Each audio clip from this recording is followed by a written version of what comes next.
बताया गया है कि विषयों की ओर या किसी के भी प्रति आसक्ति या ममत्व बुद्धि ही समस्त संसार बंधन का मूल कारण है।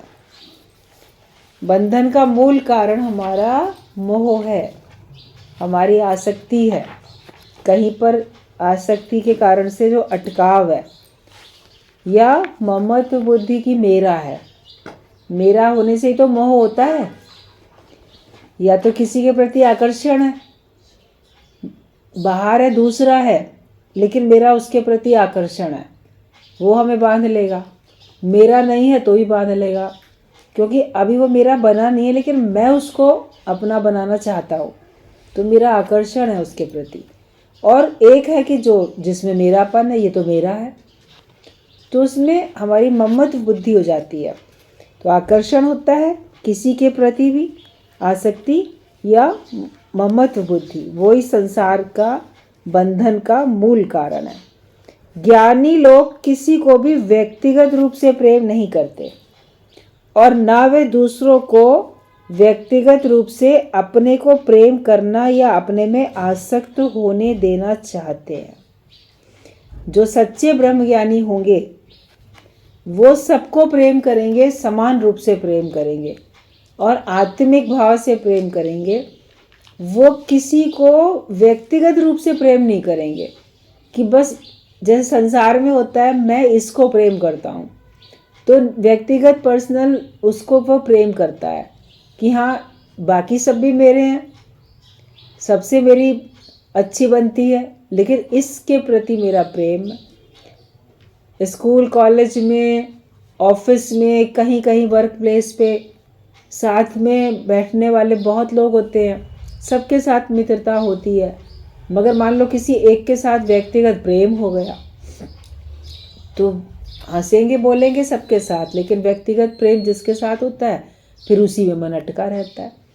तो ज्ञानी के पास तो हजारों की भीड़ होती है, वो हजारों को बराबर प्रेम करता है, एक सा प्रेम करता है, लेकिन व्यक्तिगत रूप से किसी में अटकता नहीं है, ना किसी को प्रेम करता कि हाँ ये मेरा खास है या ये मेरे लिए सब कुछ है।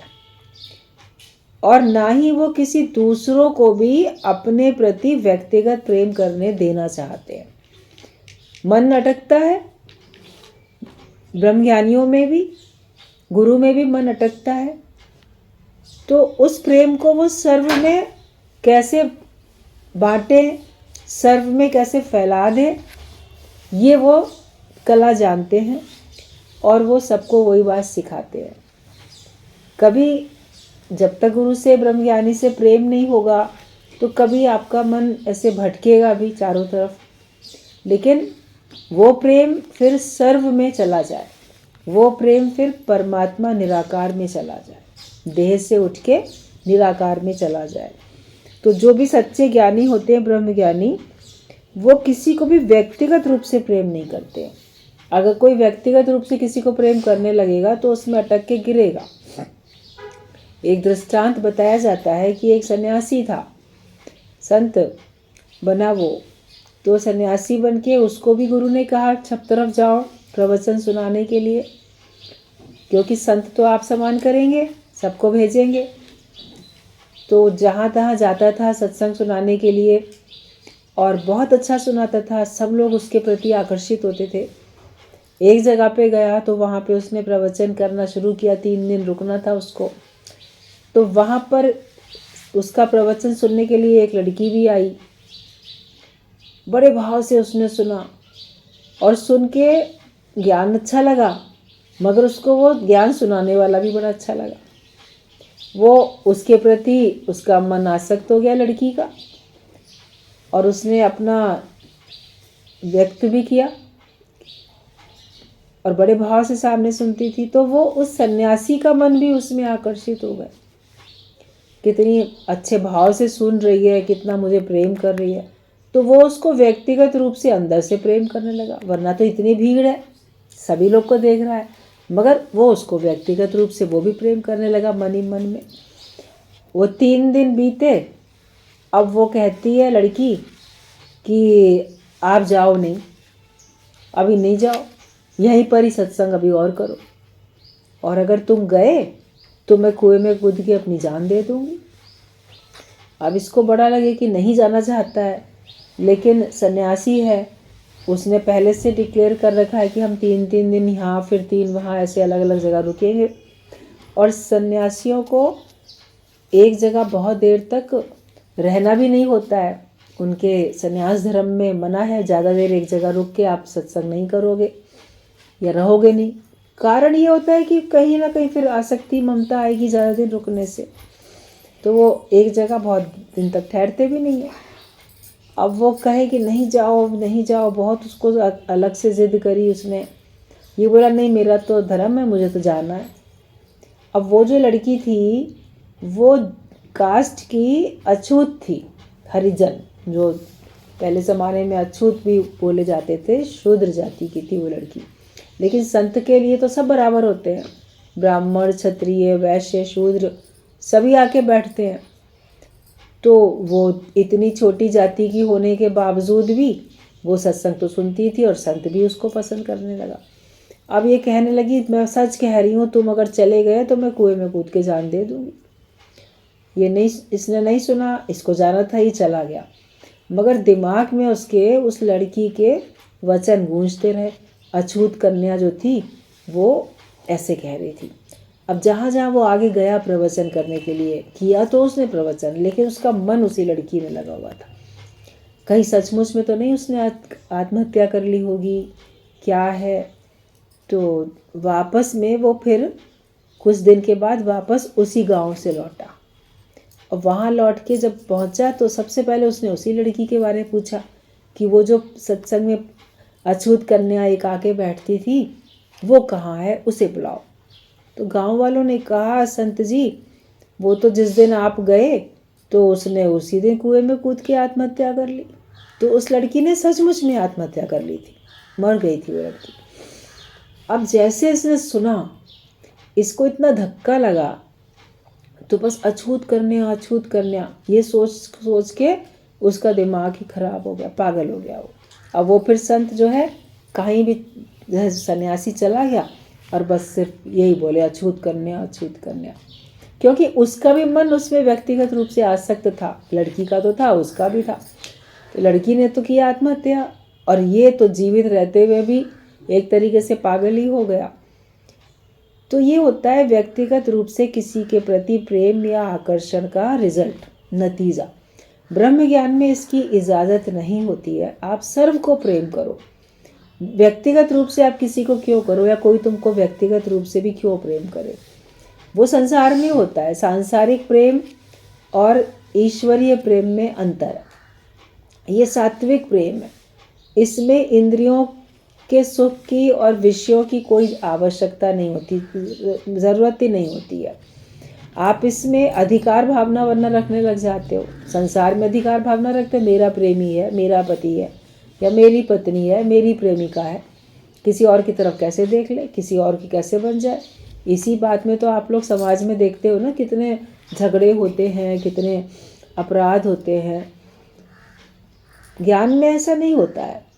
अगर कोई मान लो आसक्त होता भी है तो गुरुजी बोलते थे जो ज्ञान सुना रहा है उसको तो विवेक की आंखें हैं ना, उसके पास तो ज्ञान की आंखें हैं, अगले के पास ज्ञान के नेत्र नहीं है। यानी कि एक अंधा है, अभी ज्ञान के विवेक के नेत्र उसके पास नहीं है, तो वो अंधे की श्रेणी में आएगा। और जो सत्संग सुना रहा है वो आँख वाले की श्रेणी में आएगा, भी उसको तो सब दिख रहा है ना। तो अंधा अगर आसक्त हो रहा है तो आँख वाले को तो उसको बचाना चाहिए ना। अंधा अगर गिर रहा है कुएं में तो आँख वाला तो बचाए उसको, कि वो भी उसके संग गिर जाए, कि वो गिर रहा है ला उसको संग देने के लिए, साथ देने के लिए मैं भी गड्ढे में गिर जाता हूँ। तो दोनों की बुरी गत होती है। और दोष किस पे लगेगा? जिसको आँख है उसको लगेगा दोष, अंधे को थोड़ी दोष लगेगा।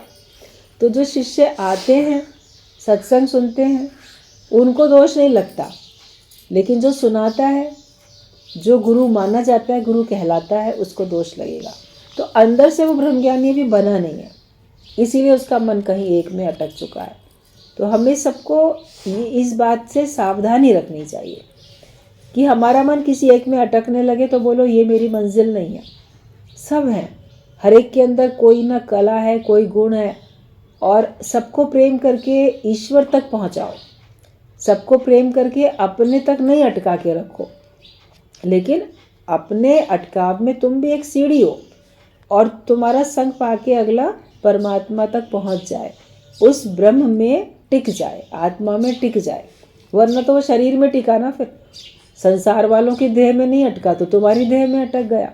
तो अटका तो करना, तो ऊंचा कहाँ उठा। तो उसको हर एक को आत्मिक निश्चय कराना ब्रह्म ज्ञानी की जिम्मेदारी होती है। ये उसके ऊपर एक बड़ा एक जैसे काम है, और ये बहुत बड़ा जिम्मेदारी का काम है। ये सबको वो जो उसके संपर्क में आए उनको ब्रह्म ज्ञान देके उनको ब्रह्म में वो टिकाता जाए। तो जो ज्ञानी लोग होते हैं वो किसी को भी व्यक्तिगत रूप से प्रेम नहीं करते हैं।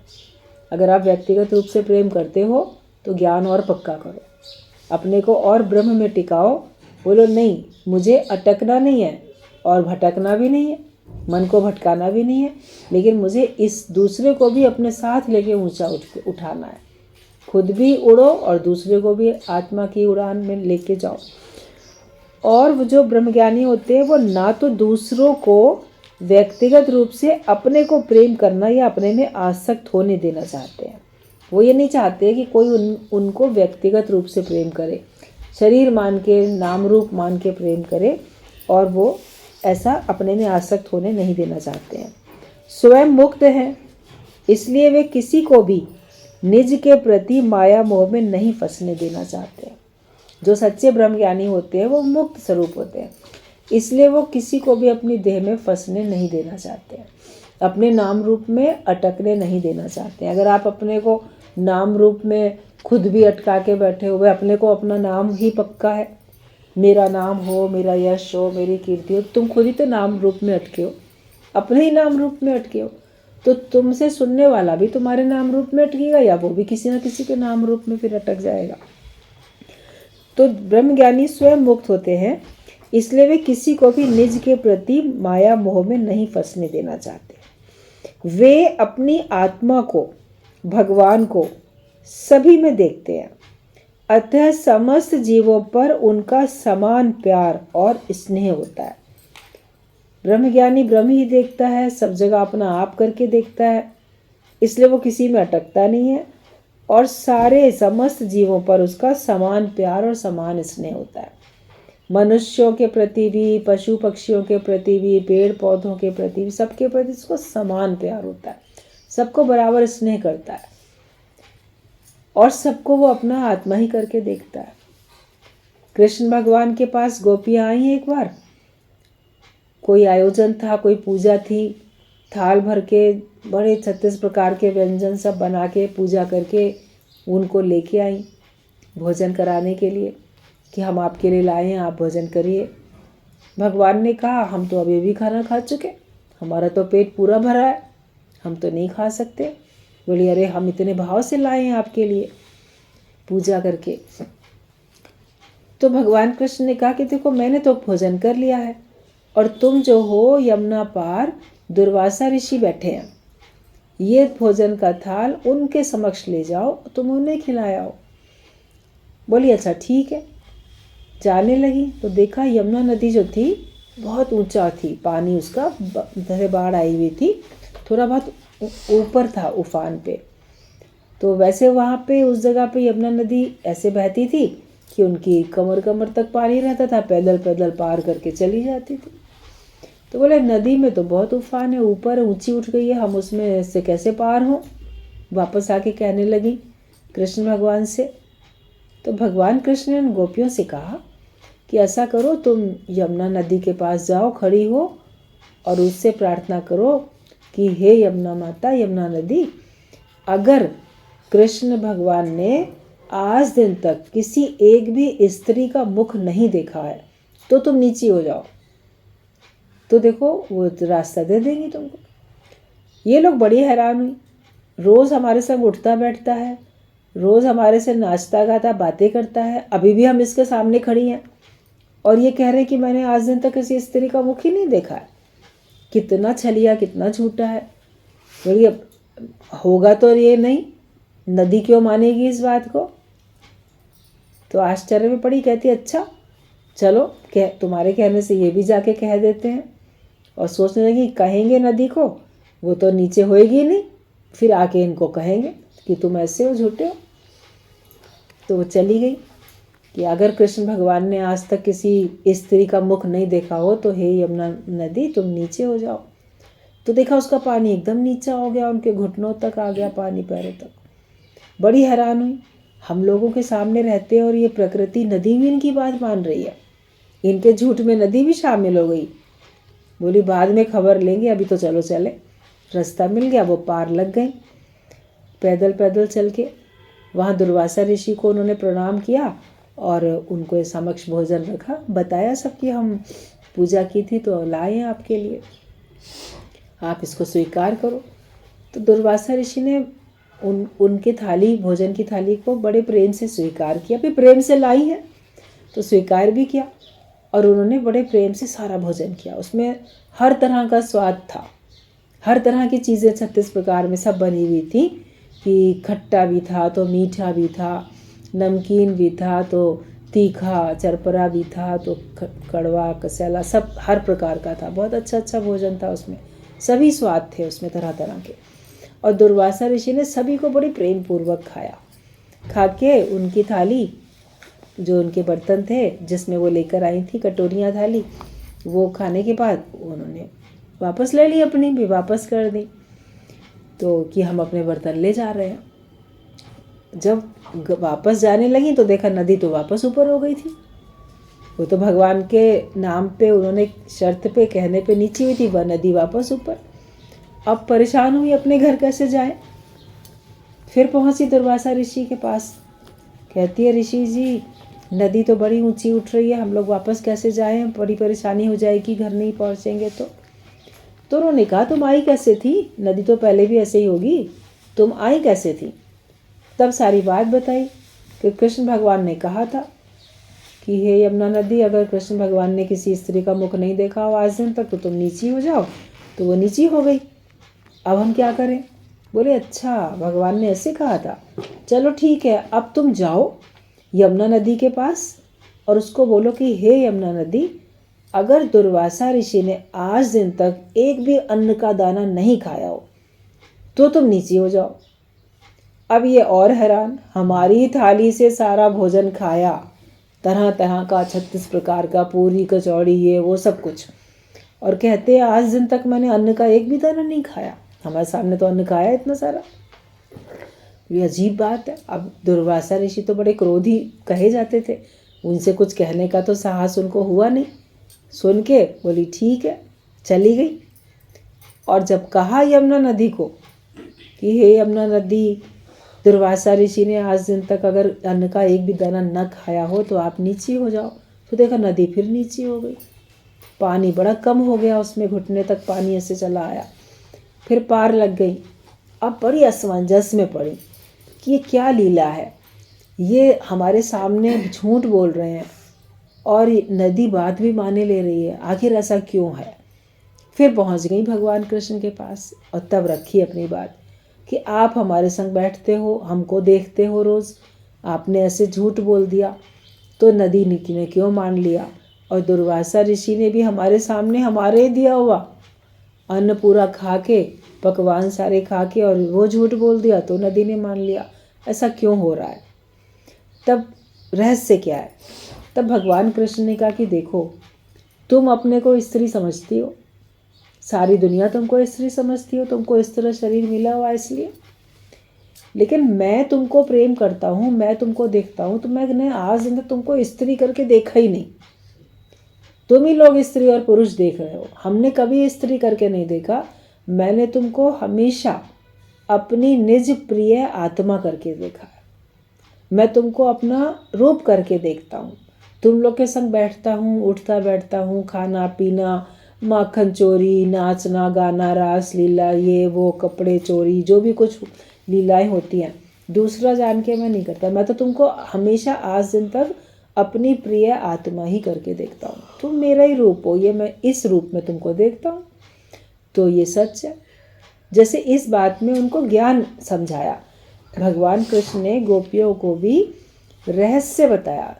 और गोपी वो कहलाती हैं जो गोपनीय तत्व को जान लेता है, वो गोपी हो जाता है। तो ये गोपनीय तत्व उनको बताया। रासलीला भी जो रहस्य की लीला है वो होती है। बोले अच्छा ठीक है, ये तो हमने मान लिया कि आप हमको अपना आप करके देखते हो, दूसरा करके प्रेम नहीं करते, अपना आप जान के प्रेम करते हो। खुश हो गई वो भी। तो उधर उन्होंने जो कहा इतना खाया, तब भगवान ने कहा कि देखो वो शुरू से हमेशा दूब घास जो होती है वो दूब ही खाते हैं, उसी पर ही वो वास करते हैं। तो दूब खाने से उनका नाम दुर्वासा पड़ा। भाई दूब पे वास उनका, दूब पे वास उनका है, उसी पे ही वो निर्भर रहते हैं। दूब जहाँ तपस्या करते हैं दूब घास होती है, वो खाई और उससे पेट अपना भर लिया। उसमें कोई स्वाद भी नहीं होता, घास खा के आप देखो। तो वो हमेशा इतने निर्लिप्त न्यारे होके रहते हैं। अगर कुछ और चीज़ भी उनको मिलती है खाने के लिए, तो शरीर को चलाने के लिए कुछ तो खाना ही पड़ेगा ना, भोजन तो करना ही पड़ेगा। अगलों के प्रेम से वो स्वीकार करके खाते हुए दिखते भी हैं, मगर वो किसी का स्वाद नहीं लेते। मैंने बड़ा स्वादिष्ट खाना खाया, मैंने मिठाई खाई, मैंने ये खाया, मैंने वो खाया, तो हम उसका स्वाद अलग अलग लेके मुग्ध होते, खुश होते हैं। लेकिन भगवान ने बताया कि दुर्वासा ऋषि जो है वो कुछ भी खाते हैं, वो ये अपने मन में भाव रख के खाते हैं कि मैं दूब घास ही खा रहा हूँ। उनको उसके स्वाद से कोई मतलब नहीं है, वो अंदर में दूब को ही भाव रख के खाते कि जैसे मैंने दूब ही खाई है। तो इसलिए उन्होंने अन्न का एक दाना खाया ही नहीं, उनको खाने का भाव ही नहीं है। और भाव है तो केवल दूब का भाव है, अन्न का तो भाव है ही नहीं। तो इसलिए उन्होंने कहा, उन्होंने जिस भाव से जो खा रहा है वही तो बोलेगा। अभी आप देखो, कोई असली कबाब बनाता है मीट का, तो कोई सब्जियों का बना लेता है, तो कहते हम ना कबाब खा रहे हैं।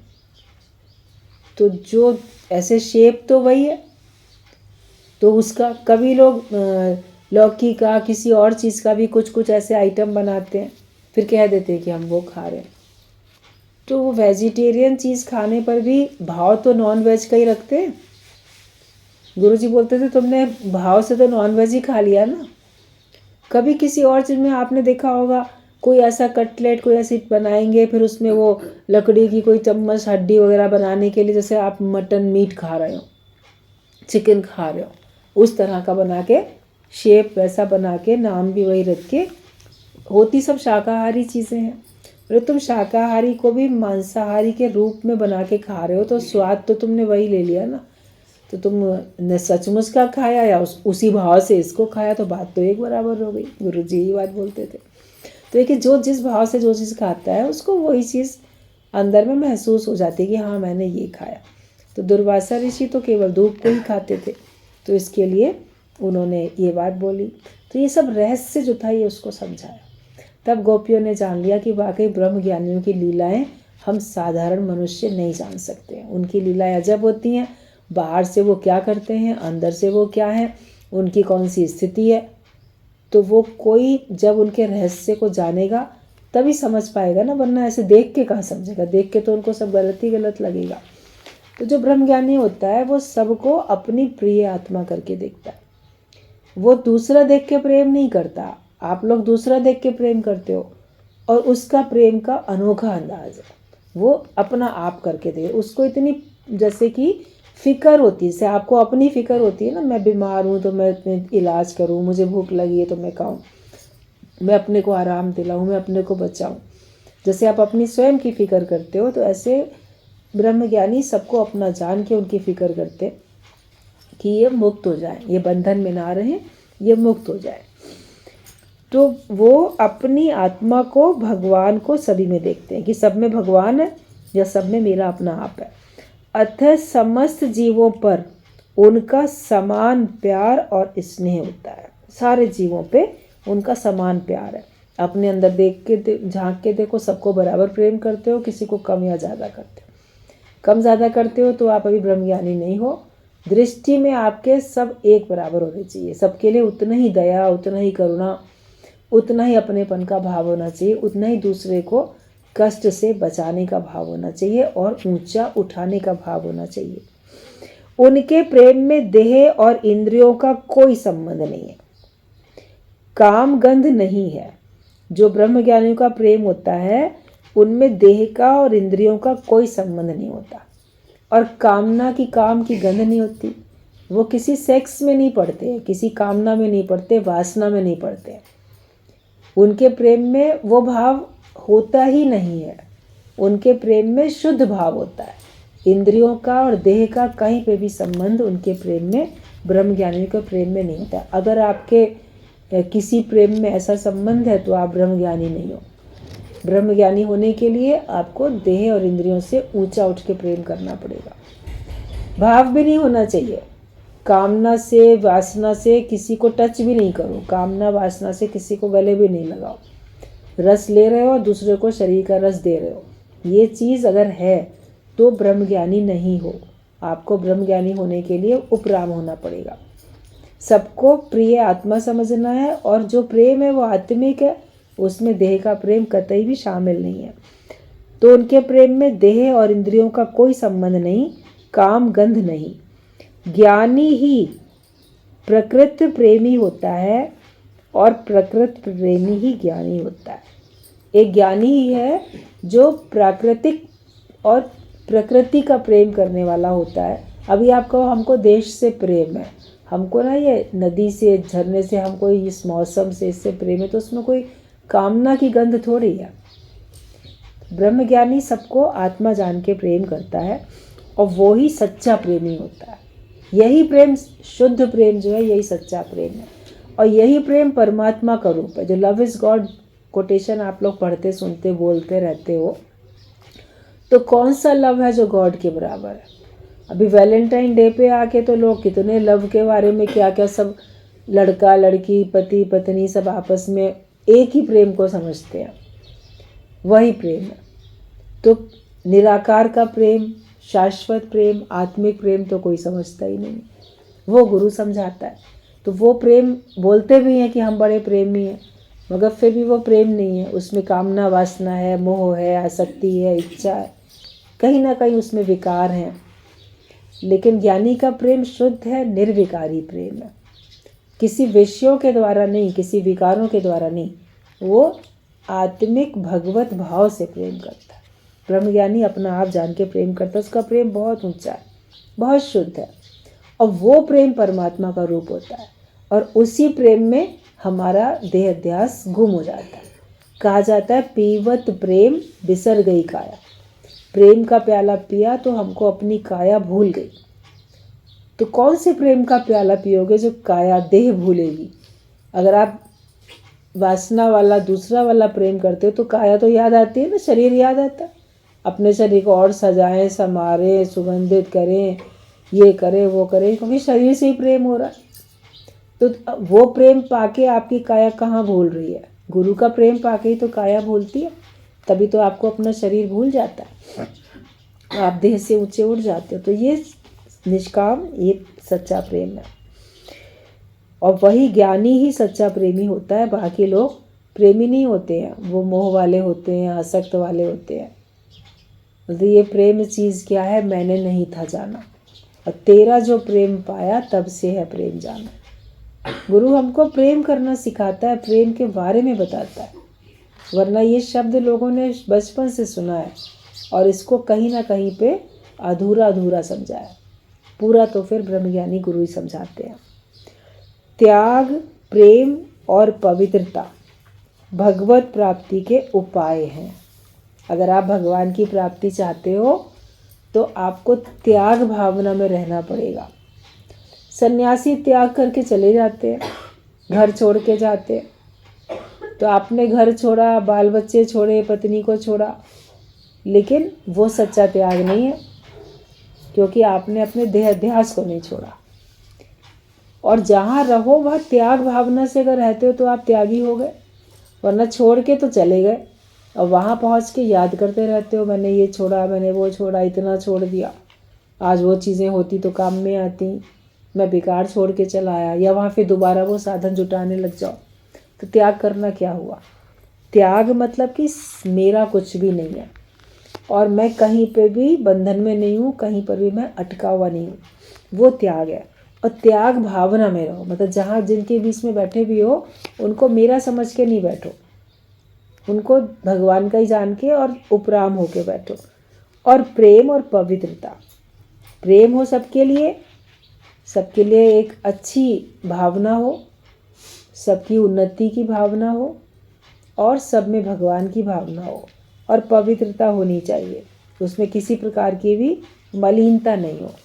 स्वार्थ है, इससे मुझे कुछ मिल जाएगा, धन मिलेगा या वाहवाही मिलेगी, प्रशंसा मिलेगी, या इसके द्वारा मेरा नाम हो जाएगा, तो ये हम पाते हैं कोई चीज़ किसी के द्वारा और मिलने की उम्मीद है, इसीलिए हम उसको अपना बना रहे हैं, तो उस प्रेम में पवित्रता थोड़ी है, अंदर में तो अशुद्धि है।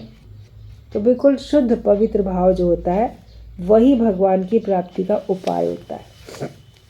तो त्याग, प्रेम और पवित्रता भगवत प्राप्ति के उपाय हैं। इसका परस्पर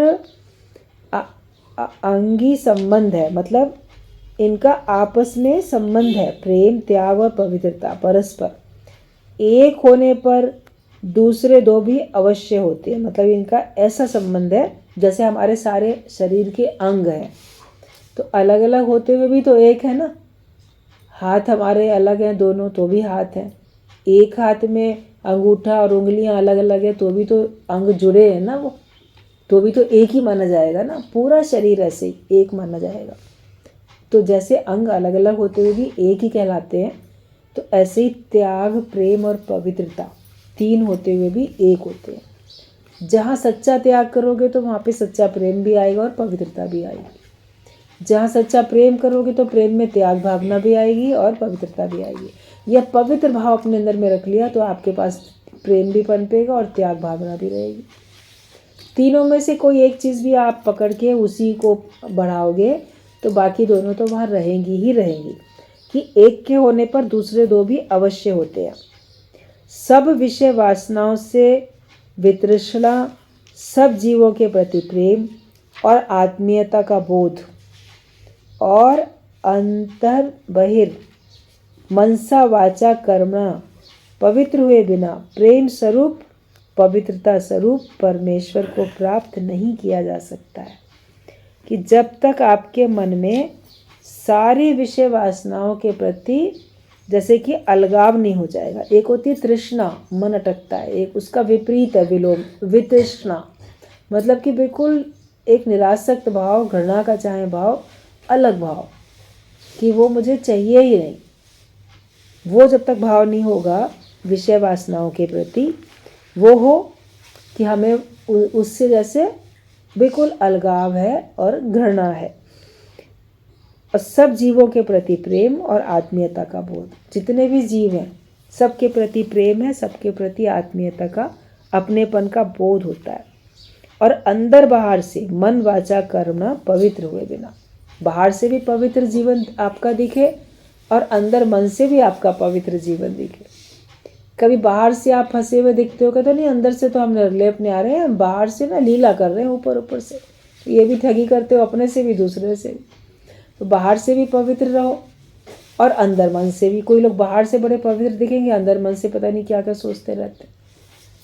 तो दोनों, भीतर बाहर से और मन वचन कर्म से। मन भी आपके मुख से वाणी निकलती है, वो वचन भी, और जो आपके शरीर से कर्म होते हैं वो भी। तो मनसा वाचा कर्मणा, हमको पवित्र होना है। जब तक ऐसे नहीं होंगे तब तक हम प्रेम स्वरूप, पवित्र स्वरूप परमेश्वर को नहीं प्राप्त कर सकते हैं। परमात्मा तो खुद ही प्रेम का स्वरूप है। श्याम रे घनश्याम तुम तो प्रेम के अवतार हो, वो तो प्रेम का ही अवतार है, वो प्रेम का स्वरूप है, आनंद स्वरूप है। और भगवान को अगर आप दिमाग में रखो, विचार करो, तो भगवान का विचार आते कि भगवान कैसे हैं, तो आपको आएगा ना भगवान प्रेम का रूप है और भगवान पवित्र है, भगवान में किसी प्रकार का खोट नहीं है, अशुद्धि नहीं है।